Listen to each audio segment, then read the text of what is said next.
पुढे जाऊया. महाराष्ट्रातील एका जिल्हा परिषदेच्या शाळेत इंग्रजी माध्यमाच्या शाळांना सुद्धा मागे टाकलेलं आहे आणि या शाळेमध्ये फक्त शैक्षणिक ज्ञान नाही तर विविध भाषा, आधुनिक तंत्रज्ञान आणि व्यवहार ज्ञान सुद्धा दिलं जात आहे. जिल्हा परिषदेची शाळा उत्कृष्ट शिक्षण पद्धतीचं उदाहरण बनलेली आणि कुठे ही शाळा किंवा कशा पद्धतीने इकडे काम सुरू आहे हा स्पेशल रिपोर्ट बघूया.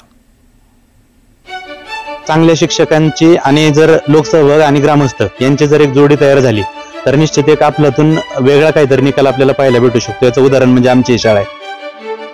Hallo, guten Tag. Ich bin Spruha. Ich bin lernen in Zept Klasse. Willkommen zu Ishara Shula. ह्याचं मीनिंग आहे की good morning. I am Spruha. I study in 7th standard and welcome to our school.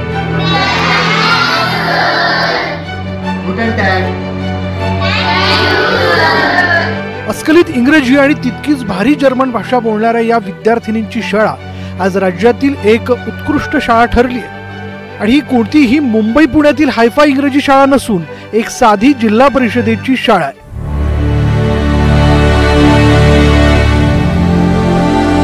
Pune जिल्ह्यातील दौंड तालुक्यात असणाऱ्या मेमानवाडी वस्तीवरील जिल्हा परिषदेच्या या शाळेत अवघ्या 5 वर्षांपूर्वी फक्त 10 विद्यार्थी शिकत होते.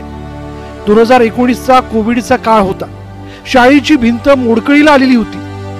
शाळेची अशी दयनीय झालेली अवस्था पाहून पालकही विद्यार्थ्यांना शाळेत प्रवेश घेण्यासाठी घाबरत होते. अशा वेळी एक शिक्षक दाम्पत्य गावात आलं आणि या दोघांनी मिळून शाळेचा चेहरा मोहराच बदलून टाकला. आज या शाळेत तब्बल 160 विद्यार्थी शिक्षण घेत आहेत. मुख्याध्यापक अमर खेडकर आणि त्यांची पत्नी धनश्री पासलकर यांनी हा चमत्कार केला. म्हणजे आपल्याकडे चांगल्या शाळा पण आहेत भरपूर. त्याच्यातलं जे चांगलं आहे ते या शाळेत किंवा ज्या प्रायव्हेट स्कूल्स आहेत तिथं पण पाहतो की या फॅसिलिटी त्यांना आहेत. मग आम्ही लोकांना सांगतो, लोक ते आम्हाला निधी देतात आणि निधीतून मग आम्ही आता आर्चरी आपण इंट्रोड्यूस केली. आर्चरी हा ऑलिम्पिक गेम आहे. आपल्याला माहिती आहे लहानपणी पण आपण काड्यांचा वापर करून धनुष्य मारायचो. आता मुलांना आम्ही आर्चरीचं एक किट आणून दिलं, त्याची ती प्रॅक्टिस करतात. सध्याच्या सरकारी शाळांची अवस्था पाहिली तर विद्यार्थ्यांना तिथे पाठवण्यास पालक तयार होत नाहीत. पण शेलार मेमानवाडीची ही शाळा त्याला अपवाद ठरली आहे. Alexa, who is Prime Minister of India? Current Prime Minister of India is Narendra Modi. Game खेळण्याच्या वयात इथले विद्यार्थी स्वतः गेम तयार करतात. कोडिंग जे आहे ते आम्ही स्क्रॅचच्या माध्यमातून शिकवतो. सुरुवातीला स्क्रॅच हे बेसिक मध्ये शिकवलं जातं. स्क्रॅच मध्ये तुम्ही स्टोरी बनवणे, गेम बनवणे आणि व्हिडिओज बनवणे अशा पद्धतीने सुरुवात असते. मुलं स्वतः आमच्या शाळेतली स्वतः गेम बनवतात. आजकालची मुलं गेम खेळायला वेळ घालवतात, आमची मुलं स्वतः गेम बनवतात. आणि त्याचबरोबर वेबसाईट कशी तयार करायची हे सुद्धा आम्ही नवीन पद्धतीने सांगतोय. या गेमचं नाव आहे पॅडल बॉल गेम. हे पॅडल आहे, हा बॉल आहे. हे सगळे कोड्स आहेत त्याचे आणि हे स्प्राईट आहेत. मी इथले स्प्राईट घेतल्या आणि त्यांनी सगळ्यांना कोड्स दिले आणि असे गेम. जिल्हा परिषदेच्या या शाळेत coding, robotics, website development, German भाषा, ऑलिम्पिक गेम्स, टेलिस्कोपवर आकाश निरीक्षण असे अनेक उपक्रम राबवले जातात.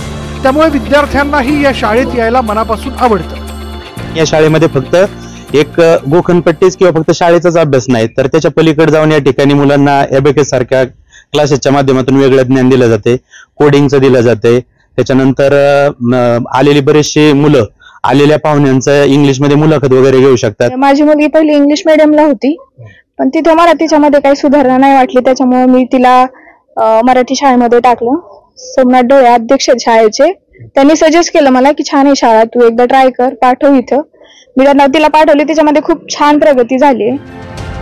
दौंडच्या शेलार मेमानवाडीतील ही शाळा हसत खेळत कोणताही ताण न देता विद्यार्थ्यांच्या सर्वांगीण विकासासाठी प्रयत्न करते. या शाळेचा आदर्श राज्यातील इतर जिल्हा परिषदेच्या शाळांनी नक्की घ्यावा असाच आहे. अशा पद्धतीच्या शिक्षणामुळे विद्यार्थ्यांच्या मनावर एक चांगल्या पद्धतीने संस्कार घडणार आहेत आणि हे विद्यार्थी जे आहेत ते इथून पुढच्या काळामध्ये पुढे जाणार आहेत. कॅमेरा पर्सन दीपक सोनसह सुमित सोनोने, न्यूज 18 लोकमत, दौंड, मेमानवाडी.